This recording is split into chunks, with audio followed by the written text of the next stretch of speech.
The morning his 4 sons stopped speaking, Daniel Cortez finally understood that grief could be louder than any scream. One day, his mansion was full of toddler laughter and the soft voice of his wife Laura. The next, she was gone, as if erased. 2 suitcases missing from the closet. A short, cold note on the bed saying she couldn't be a mother anymore, that the emptiness inside her was swallowing everything. No explanation the boys could understand, no goodbye they could hold on to, just a door that closed and never opened again. After that, the house changed first. The toys stayed where they fell. The piano Laura used to play gathered dust.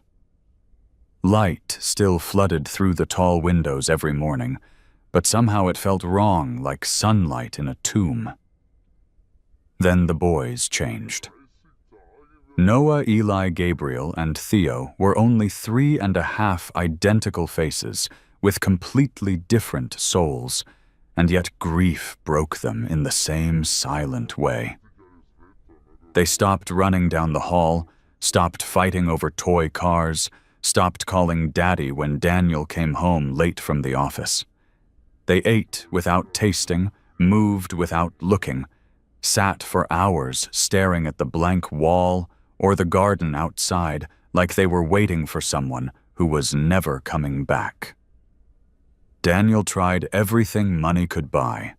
Therapists' trips, new toys, stacked still in their boxes, but every night ended the same way, 4 small bodies breathing, 4 small hearts fading. And a father sitting in the dark, wondering how you fix a family that's already halfway gone. He had no idea that one day a quiet black woman named Aisha Johnson would step through his front door and turn all that darkness upside down. Daniel didn't realize how heavy the silence in the house had become, until the day Martha, the family's longtime housekeeper, stood in his doorway with eyes full of worry and said, "You can't carry this alone anymore." He wanted to argue, insist he was enough for his sons, but the truth was scattered everywhere. Piles of laundry he never got to, dishes crusted in the sink, curtains drawn for weeks. The mansion felt abandoned even while they all lived inside it. And Daniel, exhausted and unraveling, finally whispered, "Fine. Hire someone."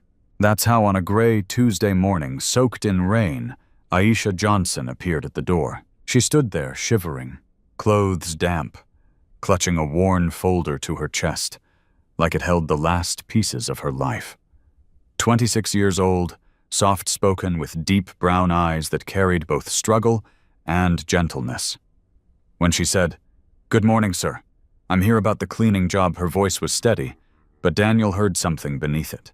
Humility, desperation, and a quiet resolve that came from surviving too much too soon. He almost told her to come back another day, but something, maybe instinct, maybe pure exhaustion, made him step aside and say, "Come in before you freeze out there." As she walked across the marble floor, leaving faint, wet footprints behind, Daniel felt an unexpected shift in the air.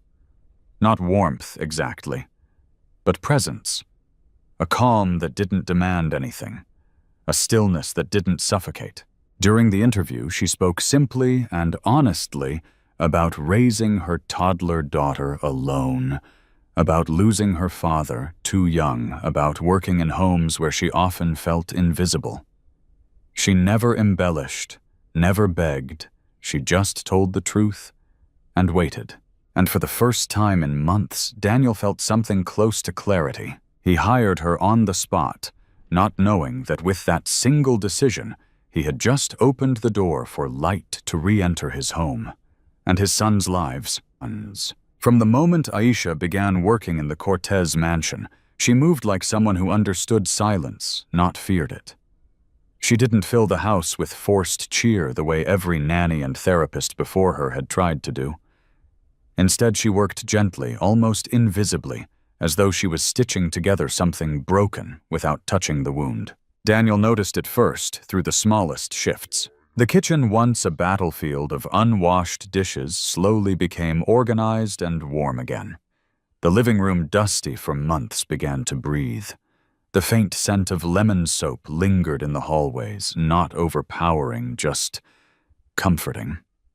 The kind of clean that felt like care, not obligation. But the boys didn't notice her at all. Not at first. They floated through their routines like ghosts slipping past Aisha without a glance, retreating upstairs to their room, where their grief felt safer than the world. Aisha never chased them. Where others tried to engage, she stepped back.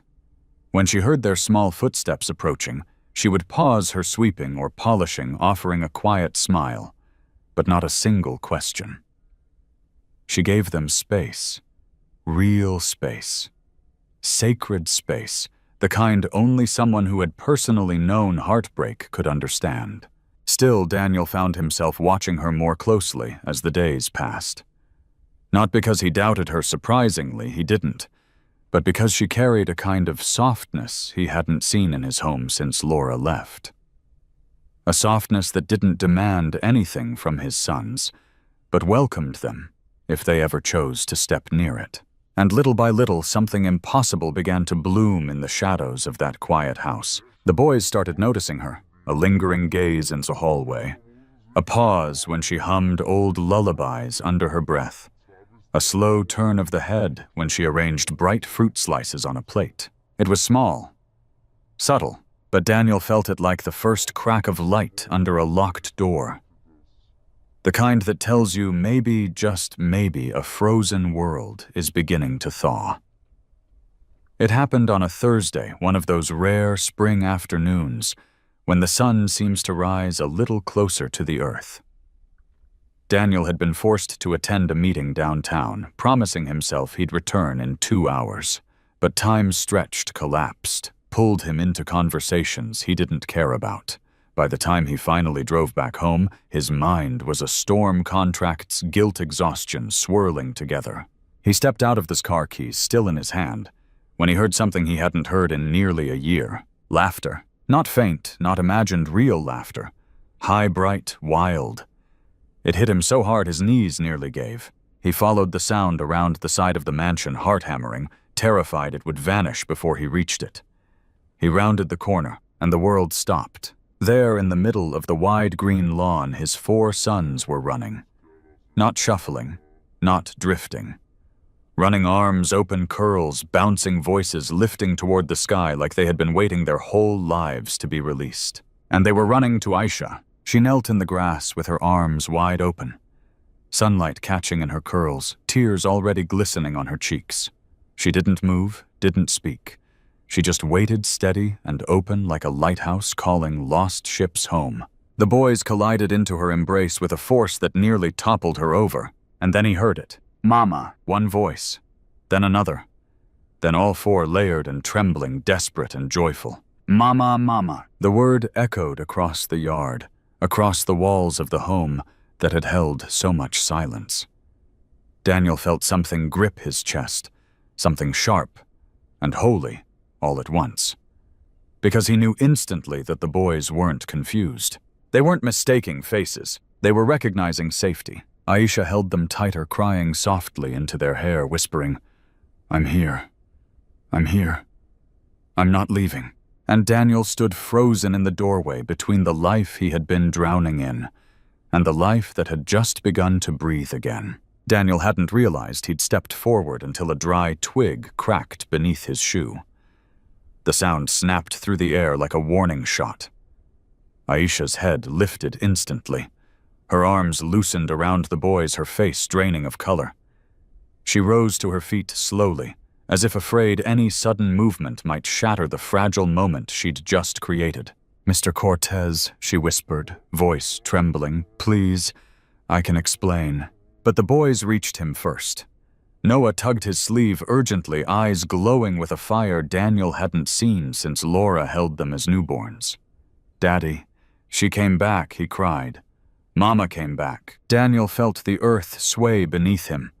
The word mama, a word they hadn't spoken since the day Laura vanished, rushed at him with a force that nearly buckled his knees. "She's not your mother," he tried to say, gently, but his voice cracked under the weight of the truth he couldn't control.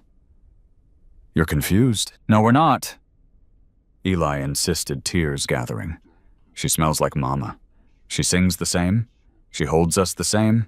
Gabriel and Theo clung to Aisha's legs, nodding desperately, as though confirming something their hearts had already decided long before their minds dared to follow. And Aisha? God, Aisha looked like she was breaking right there in front of him. "Please," she whispered, stepping forward with her palms open in surrender. "I never told them I was her. I never tried to replace her. I know what it means to lose a mother. I would never lie about something like that." "Then why didn't you correct them?" Daniel's voice rose sharper than he intended, slicing through the air. "Why let them believe something that can only hurt them when the truth comes out?" Aisha flinched, not at his anger but at the fear that flickered across the boys' faces. "I tried," she said, tears slipping down her cheeks. "I tried to keep distance. I tried to stay invisible. But every time I saw them so small, so lost, so desperate for someone to make them feel safe, I couldn't pull away." Her chest shook as she fought for breath. "When they reached for me, Mr. Cortez, I didn't have the heart to step back. Not when I knew what being left feels like." Silence collapsed over the garden. Heavy, raw. Daniel pressed a hand to his forehead. He understood the truth too well. Loss changes you, rewires you, breaks your edges, until kindness becomes a dangerous thing to offer. "What happens now, Aisha?" he asked quietly. "They can't keep believing you're someone you're not." She straightened eyes shining with a fierce courage he didn't expect. "If staying means helping them heal," she said softly, "then I will stay. Not as their mother unless someday they understand what that really means, but as someone who won't leave them in the dark." And as Daniel looked at her shaking, hurting yet standing strong for 4 boys who weren't even hers, he realized he wasn't angry anymore. He was terrified. Because for the first time since Laura walked away, someone had reached the boys. And reached him, too. And losing her now would break them all. For a long moment, the garden felt like a courtroom sunlight, pouring down like judgment, the boys clinging to Aisha as though she were the last solid thing in their small, shaken world. Daniel stood perfectly still. He felt the weight of 4 childhoods pressed against his ribs, the fear of making the wrong choice tightening around his throat. Then Sylvie, the long-time housekeeper, stepped outside. Her voice was gentle but firm, the way she'd spoken to him since he was a child. "Daniel, the boys are asking if Aisha is leaving. They're terrified. Terrified." The word shattered whatever defenses he had left. He turned to Aisha. Her eyes were wide, shining with fear she tried and failed to hide. She looked like someone bracing for an eviction she had lived through before. "Are you sending me away?" she whispered. Daniel exhaled a breath that trembled with everything he'd been afraid to admit. "No," he said quietly. "You're not leaving." Aisha's knees buckled. She caught herself with a hand against the tree trunk. Relief broke over her in sobs she tried to swallow. But Daniel stepped closer, careful not to frighten the boys. Things need to be done the right way. No more shadows. No more confusion. No more pretending the truth doesn't matter. Aisha nodded rapidly, tears slipping down her cheeks. "I understand. I'll do anything to help them understand." "You'll stay," he continued. "But we talk to them together. We explain gently that you aren't their mother, but that you care enough to stay. And that you're not going anywhere unless they want you to." Aisha's lips trembled. "I won't abandon them, Daniel, I swear it." "I believe you." He really did. For the first time, he believed someone wasn't here to leave. "And one more thing," he added. "I want you to live here. Permanently. There's a room on the 1st floor. Bring your daughter. There's space, and they'll feel safer with you near." Aisha covered her face with her hands, as she broke again, this time in gratitude so raw, it made Daniel want to look away from the intimacy of it. "My daughter too," she whispered. "Yes, both of you. It wasn't a business decision. It wasn't even a logical one. It was a choice born from witnessing 4 small hearts finally beating again. Inside the house, the boys were waiting, hope flickering in their eyes for the first time in months. And when Daniel and Aisha walked back toward them side by side, something wordless passed between them. This wasn't the end of a crisis. It was the beginning of a family. The change wasn't sudden. It wasn't loud or dramatic. It came in quiet ways, like sunlight cracking through heavy curtains after years of gray. Aisha moved into the Cortez mansion at the end of that same week, her little daughter Amara clutching her hand with wide, curious eyes. The boys gathered at the doorway, 4 blonde heads peeking around Daniel's legs, watching the small girl with something like awe. And when Amara shyly waved, all 4 responded at once, as though greeting a sister they'd somehow been missing. After that day, the house began to breathe again. Mornings no longer felt like a ritual of survival. Instead, they unfolded with the warmth of clattering dishes, whispered giggles, and Aisha's soft humming drifting through the hallways like a healing spell. She cooked breakfast while Amara toddled around the kitchen, and the boys, once too hollow to speak, began helping set the table, placing forks and napkins with a seriousness that made Daniel's throat tighten. They listened when Aisha spoke. They laughed when she teased. They leaned into her touch without fear.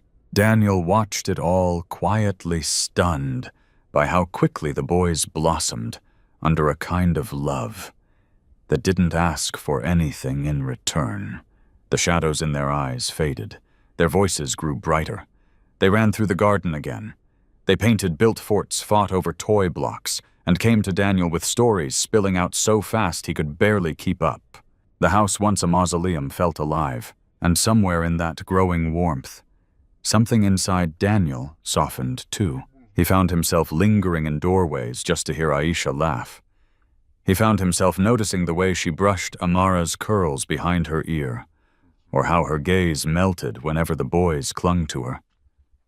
He noticed her strength, quiet but fierce, as she balanced her daughter, the household, and 4 fragile boys clawing their way back to childhood. It was one evening weeks later when it finally hit him. Aisha stood by the kitchen sink, sleeves rolled up, steam curling around her face, her voice low as she soothed Amara after a small tantrum. The boys peeked around the corner, waiting to hug her goodnight. And Daniel, standing a few feet away, felt his heartbeat shift into something tender and terrifying. This woman had walked into his life by accident, yet somehow she had become the center of it. He wasn't just grateful for her presence. He wasn't just relieved that she had healed his sons. He was beginning to fall in love, slowly, inevitably, completely. And as he watched her tuck his sons into bed that night, whispering promises that she would always stay, Daniel realized something profound. Happiness hadn't returned to his home. Aisha had carried it in with her. Love didn't arrive in grand declarations or dramatic gestures. It came in the softest moments, the kind you almost miss unless your heart is paying close attention. Daniel felt it most during the evenings, when the house settled into a warm hush.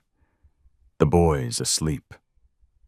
Amara curled in her tiny bed, and Aisha, exhausted but glowing, sitting at the kitchen table with a cup of chamomile tea between her hands.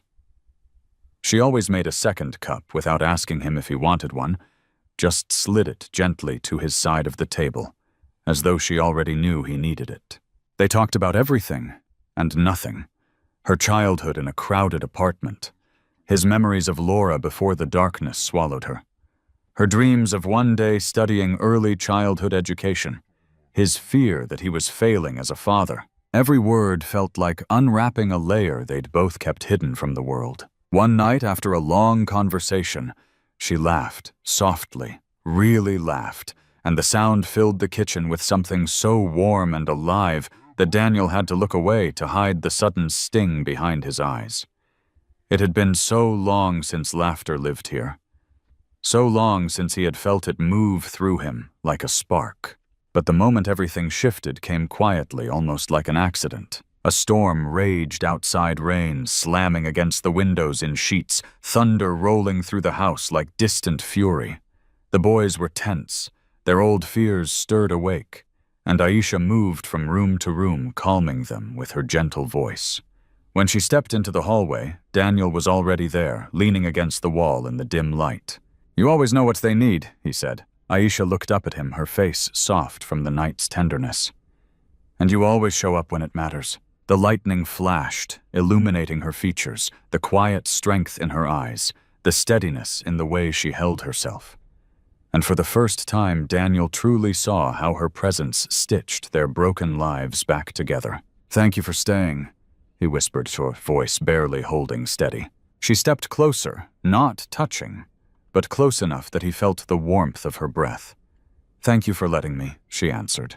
In that narrow hallway with the storm raging outside and peace settling inside, something unspoken settled between them, something undeniable, delicate but real. A promise neither had said aloud yet. That night, after the house finally slept, Daniel lay awake with one stunning realization beating quietly in his chest. He didn't just love the way Aisha healed his sons. He was beginning to love the way she healed him. And for the first time in years, the future didn't feel like a cliff. It felt like a door slowly opening. It was a quiet Friday evening when everything finally aligned, not in a dramatic confession, but in a simple moment that felt sacred. Aisha was in the living room, helping Amara stack wooden blocks, while the boys sprawled across the carpet building a city around her. Daniel stood in the doorway for a long time, unseen, watching the scene unfold like a memory being written in real time. Aisha's laughter wove through the room like music. The boys' voices overlapped with her own, full and bright. Amara leaned against her chest as though she had always belonged there, and Daniel felt it, the truth settling into him slowly like a sunrise rising behind his ribs. He wasn't looking at a woman who had stepped into his house.